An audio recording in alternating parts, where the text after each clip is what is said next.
Hello, everyone. I'm Dr. Alan Simberg, and in today's video, I'm going to talk about a technique that you can use that can help you maintain momentum in your recovery. The name of the technique is cognitive behavioral therapy. That's kind of fancy, but I'm going to make this as simple as possible. I'll use a few technical terms, but I'll explain them and I'll also explain how to use them. So, the first part of cognitive behavioral therapy is cognitive challenging. And basically, the way you use that is if you have something happen that you did not want to have happen, or if you wanted to have something happen that didn't happen. So, basically, I'm talking about if anything upsetting is in your experience, the first thing you do is you identify the reason it bothers you. So that's cognitive challenging. But part of cognitive challenging is cognitive reframing. And basically, what that means is that you identify different ways to think about what happened or what didn't happen, and you identify solutions for managing them. So let's say, for example, something happens at work that's upsetting to you, or something happens when you're with your family and that's upsetting to you. Well, the first thing you do is you identify what it is about that experience that was upsetting to you. And then you think of different ways that you could perceive that situation. So let's say, for example, in both of those situations, let's say maybe the night before you didn't get a good night's sleep. So when you recognize that you didn't get a good night's sleep and you tend to be less patient when you don't get enough sleep, you can recognize that the reason that you're upset is because your nervous system is on a little bit more of a high alert. You're more sensitive to things. Things that maybe might not ordinarily bother you will be bothering you. And then what you do is as you reframe that, you think instead of thinking angry thoughts about maybe someone in your family or your boss or coworker, you think, oh, you know what? I'm a little bit grouchy today. I don't know why I let that bother me. And then what you do, it's called cognitive refocusing. You change where you're putting your attention. Now, the reason for this is if you have a way where you typically think about something, and I tend to refer to that as having a thought loop.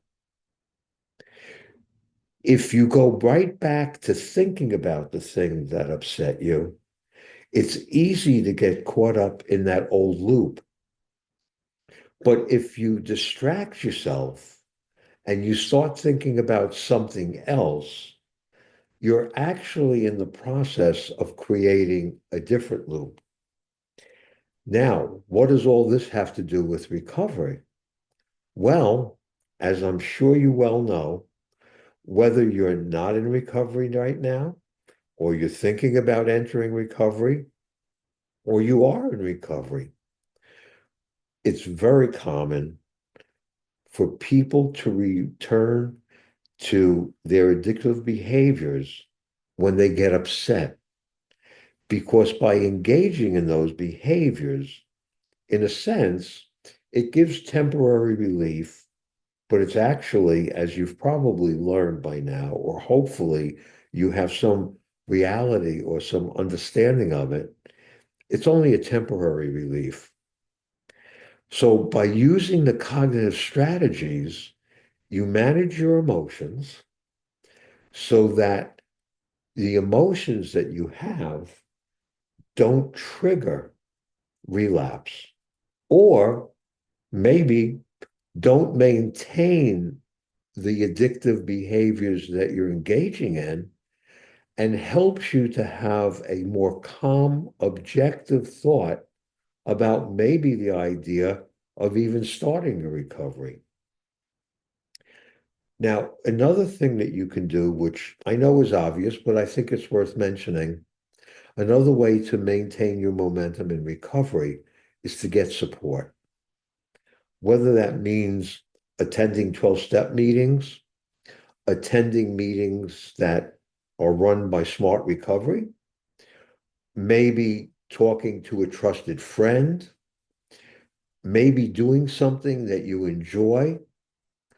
The whole idea here is not only managing your thoughts, but it's also doing everything that you can to keep your nervous system as calm as possible so that your thinking can be as objective as possible.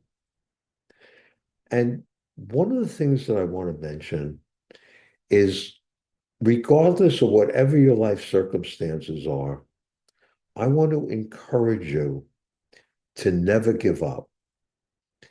Don't ever give up. Give yourself credit for whatever it is you've ever accomplished. Don't minimize in your own mind what you've accomplished. Give yourself credit for what you've accomplished. That will also contribute to your nervous system being as calm as possible.